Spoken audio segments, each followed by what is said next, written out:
Hello दोस्तों, good study class में आपका बहुत बहुत स्वागत है। तो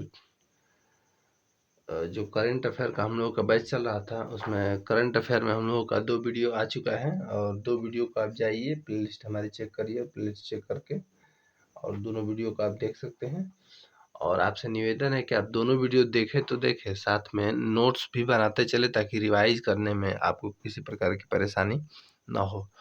तो चलिए आइए इस वीडियो को स्टार्ट करते हैं और देखते हैं कि डे 3 में हम लोग को क्या पढ़ना है। देखिए डे 3 आज के करंट अफेयर में लगभग 40 से 50 क्वेश्चन आज भी शामिल किए गए हैं और मोस्ट इम्पोर्टेंट है, जो आपकी परीक्षाओं में अक्सर पूछे जाते रहते हैं। देखिए इसमें नंबर 1 है, नंबर 1 दिया गया है कि राष्ट्रीय निपुण ये क्या है? राष्ट्रीय निपुण किसके द्वारा लॉन्च किया गया है? राष्ट्रीय निपुण किसके द्वारा लॉन्च किया गया है? तो ये लॉन्च किया गया है स्कूल शिक्षा और साक्षरता विभाग द्वारा। चूँकि जो मानव संसाधन विकास मंत्रालय था उसका नाम बदल करके और स्कूल शिक्षा और साक्षरता विभाग कर दिया गया था, शिक्षा विभाग कर दिया गया था। और उसके मंत्री किसे बनाया गया था? रमेश पोखरियाल निशंक को बनाया गया था। तो आप कमेंट बॉक्स में कमेंट करके बता सकते हैं कि वर्तमान में जो हमारे शिक्षा मंत्री है वो कौन है। तो ये मोस्ट इम्पोर्टेंट क्वेश्चन है क्योंकि राष्ट्रीय निपुण जो कार्यक्रम था उसे अभी लॉन्च किया गया है। अब देखिए कीवी होम ये क्या है? तो कीवी होम के बारे में आप बता सकते हैं। कीवी होम जो है कोविड-19 परीक्षण किट है। तो कीवी होम क्या है? कीवी होम जो है कोविड-19 परीक्षण किट है। अब देखिए अगला प्रश्न क्या है? अगला प्रश्न दिया गया है कि सहकारिता मंत्री कौन है? सहकारिता मंत्रालय किसके पास है? तो सहकारिता जो मंत्रालय है वो माननीय अमित शाह जी के पास है। और गृह मंत्री कौन है हमारे वर्तमान में? गृह मंत्री, तो हमारे जो गृह मंत्री हैं वो अमित शाह जी हैं। और रक्षा मंत्री कौन है? तो रक्षा मंत्री जो है वो राजनाथ सिंह जी हैं। तो इसको भी हमें याद रखने की जरूरत है। अगला दिया गया है नेहरू तिब्बत और चीन पुस्तक के लेखक कौन है? तो इस पुस्तक के लेखक हैं अवतार सिंह भसीन। इस पुस्तक के लेखक कौन है? अवतार सिंह भसीन इस पुस्तक के लेखक हैं। और इस पुस्तक में 1962 के युद्ध के बाद की जो भी घटनाएं हैं उसका वर्णन किया गया है। नेहरू तिब्बत और जो चीन है ये पुस्तक, इसमें 1962 के युद्ध के बाद की घटनाओं का क्या किया गया है? उल्लेख किया गया है। तो इन्हें भी आप याद रख सकते हैं। अब देखते हैं कि अगला कौन सा करंट अफेयर है जिसे हमें पढ़ने की अत्यंत जरूरत है। अगला दिया गया है, देखिए हाल ही में क्या लिखा गया है? हाल ही में भारत के किस राज्य में अफस्पा जो कानून है वो लगाया गया था? किस राज्य में अफस्पा कानून लगाया गया था? और यह अफस्पा कानून नागालैंड में लगाया गया था। और अफस्पा कानून के बारे में सुरक्षा बल को अधिकार प्राप्त हो जाता है क्योंकि इस नागालैंड में कई सालों से प्रदर्शन भी चल रहे हैं अफस्पा कानून को लेके।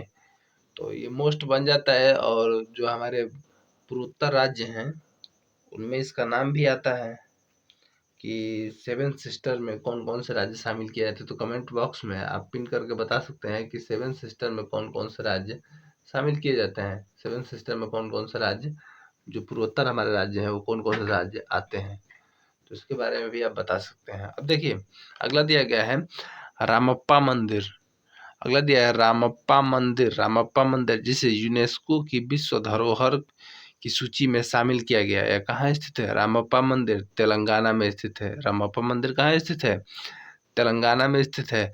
और यह रुद्रेश्वर देवता का क्या है? मंदिर है। रुद्रेश्वर महाराज का क्या है? मंदिर है। इसका निर्माण काकतीय वंश के शासकों ने करवाया था। काकतीय साम्राज्य के शासकों ने क्या किया था? इसका निर्माण करवाया था। तो रामप्पा मंदिर कहाँ स्थित है? तेलंगाना में स्थित है। इसे भी आप नोट कर सकते हैं। अगला क्या दिया गया? अगला दिया गया है कि भारत में पूर्वोत्तर के राज्य जो आपसी हिंसा के लिए चर्चा में रहे। भारत में पूर्वोत्तर के वे राज्य जो आपसी हिंसा के लिए चर्चा में रहे। तो ये जो राज्य हैं असम और मिजोरम, तो असम और मिजोरम में कुछ सीमा विवाद को लेके और चर्चा में रहे दोनों राज्य, तो इसे भी हमें याद रखने की जरूरत है। और साथ में सीमा विवाद के साथ साथ जो एक राज्य से दूसरे राज्य में लोग आते हैं तो उन्हें भी याद रखने की जरूरत है, क्योंकि इसके लिए भी यह राज्य जो था चर्चा में रहा था, असम और मिजोरम। अब देखिए अगला दिया गया है कि भारत का प्रथम स्वदेशी विमान वाहक पोत, भारत का प्रथम स्वदेशी विमान वाहक पोत जो है वो क्या है? तो भारत का प्रथम स्वदेशी विमान वाहक जो पोत है INS विक्रांत है।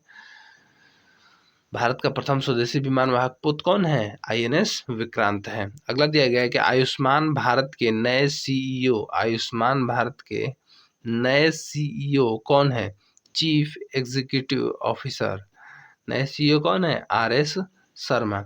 अगला दिया गया है CBI के निदेशक कौन है?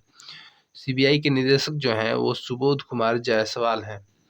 CBI के निदेशक कौन है? सुबोध कुमार जायसवाल। यह कई परीक्षाओं में पूछा जा चुका है, तो इसे भी आपको याद रख लेने की जरूरत है। CBI के निदेशक कौन है? सुबोध कुमार जायसवाल है। अगला देखिए, अगला क्या दिया गया है? माइक्रोसॉफ्ट के चेयरमैन कौन है? तो माइक्रोसॉफ्ट के चेयरमैन जो है बिल गेट्स हैं। बिल गेट्स इसके मालिक हैं। और CEO जो है सत्या नडेला, इसके CEO हैं। सत्या नडेला जो है CEO है किसके? माइक्रोसॉफ्ट के। चूंकि सत्या नडेला एक भारतीय हैं तो इनके बारे में भी आप याद कर सकते हैं। अगला दिया गया है कि order of the rising sun, चूंकि राइजिंग सन यहाँ पे दिया गया है तो इसके माध्यम से भी आप याद कर सकते हैं। देखिए, order of the rising sun सम्मान भारत के किस अध्यापिका को मिला है? तो order of the rising sun जो सम्मान है भारत के श्यामला गणेश जी को मिला है। श्यामला गणेश जो है जो अध्यापिका इनको प्राप्त हुआ है। अगला दिया है कि कालका मेल ट्रेन का नाम बदलकर क्या रखा गया है? तो कालका मेल जो थी उस ट्रेन का नाम बदलकर और नेताजी एक्सप्रेस कर दिया गया है।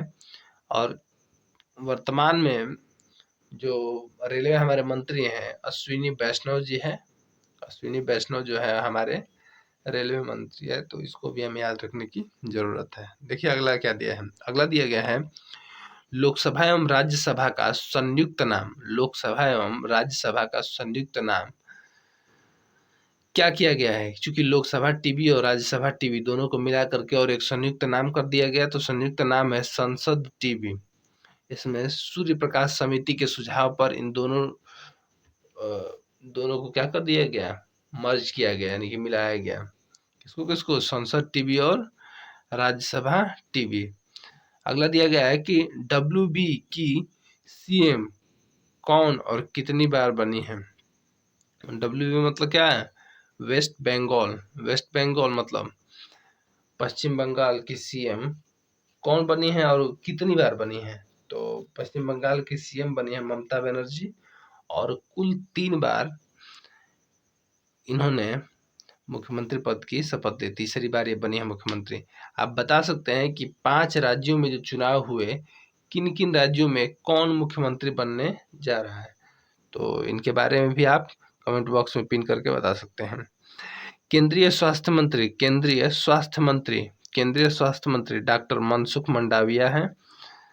इसे भी आप नोट कर सकते हैं। केंद्रीय स्वास्थ्य मंत्री कौन है? मनसुख मंडाविया हैं।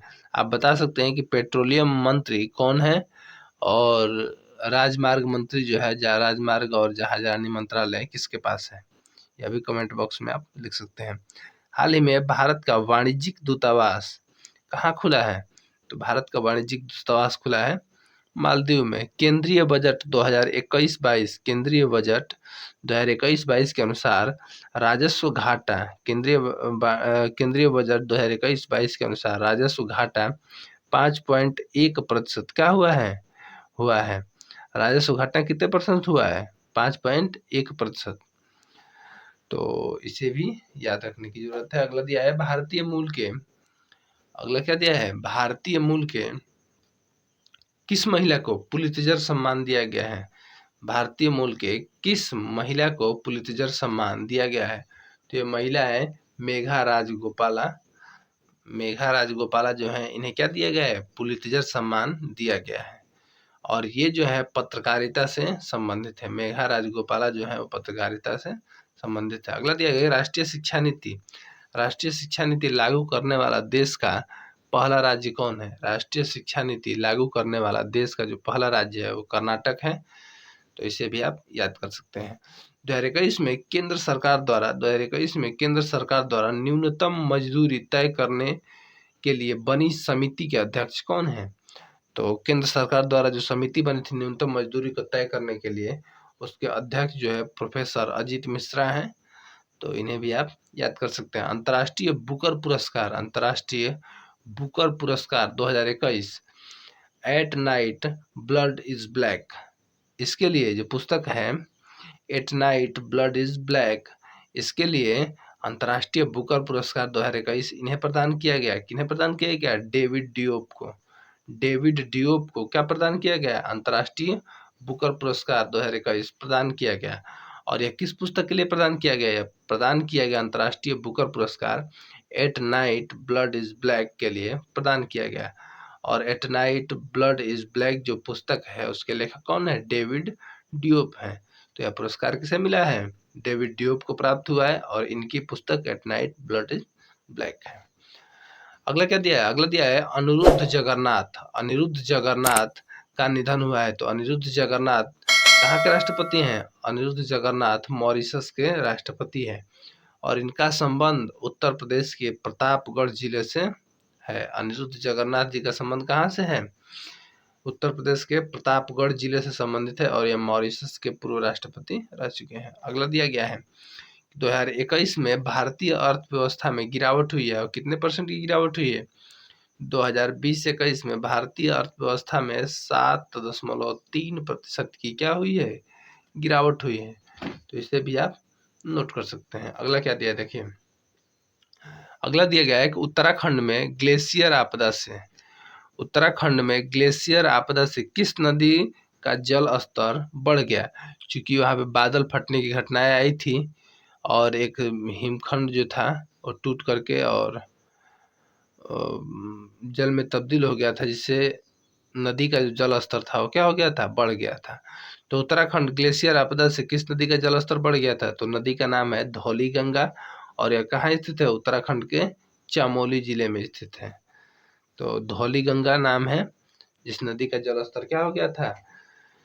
ग्लेशियर आपदा के कारण बढ़ गया था। तो इसे भी आप याद कर सकते हैं। देखिए अगला दिया है कि आज़ादी का अमृत महोत्सव प्रारंभ हुआ है। आज़ादी का अमृत महोत्सव जो है वो कहाँ से प्रारंभ हुआ है? अहमदाबाद साबरमती आश्रम से प्रारंभ हुआ है। अहमदाबाद जो है, अहमदाबाद भारत का मैनचेस्टर कहा जाता है। तो इसको भी आप याद कर सकते हैं।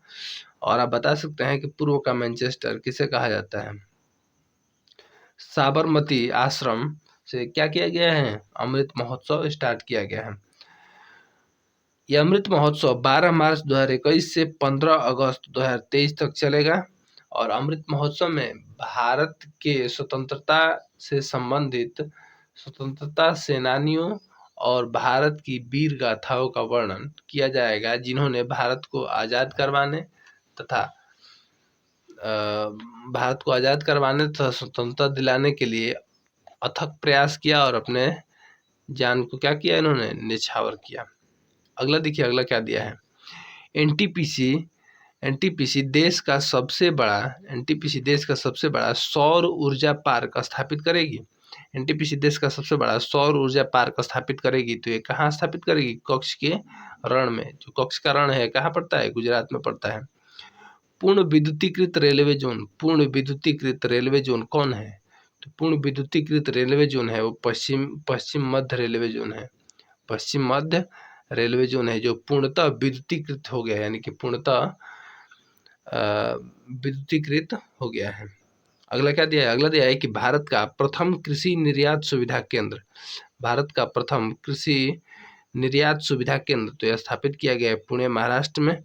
अगला दिया है बिटकॉइन। बिटकॉइन अभी चर्चा में था, तो बिटकॉइन के बारे में आप लिख सकते हैं। बिटकॉइन जो है, बिटकॉइन नामक क्रिप्टो करेंसी को मान्यता देने वाला देश, बिटकॉइन नामक क्रिप्टो करेंसी को मान्यता देने वाला देश, तो उस देश का नाम है अल सल्वाडोर, तो इसे भी आप लिख सकते हैं। अगला दिया है पंजाब कांग्रेस का नया अध्यक्ष किसे बनाया गया है। पंजाब कांग्रेस का नया अध्यक्ष नवजोत सिंह सिद्धू को बनाया गया था, और इन्हीं की अध्यक्षता में पंजाब में चुनाव लड़े गए थे, जिसमें आम आदमी पार्टी की सरकार बनी है। और आप बता सकते हैं कि आम आदमी पार्टी की जब सरकार बनी है तो मुख्यमंत्री वहां पे कौन बने हैं। अगला दिया गया है सत्यजीत रे। Satyajit Ray lifetime achievement award किन्हें प्राप्त हुआ है। Satyajit Ray lifetime achievement award किसे प्राप्त हुआ है, तो ये प्राप्त हुआ है मार्टिन स्फोसिस को। मार्टिन स्फोसिस स्टेवन जावो को, स्टेवन जावो तथा मार्टिन स्फोसिस को प्राप्त हुआ है। तो कौन सा अवार्ड था, Satyajit Ray lifetime achievement award. अगला दिया है कि सत्यजीत रे पुरस्कार। सत्यजीत रे पुरस्कार, चूंकि यह टेलीविज़न से संबंधित है, फिल्म से संबंधित है, तो इसके बारे में आप नोट कर सकते हैं। तो सत्यजीत रे पुरस्कार जो है बैजवाड़ा गोपाल जी को क्या हुआ है, सत्यजीत रे पुरस्कार प्राप्त हुआ है।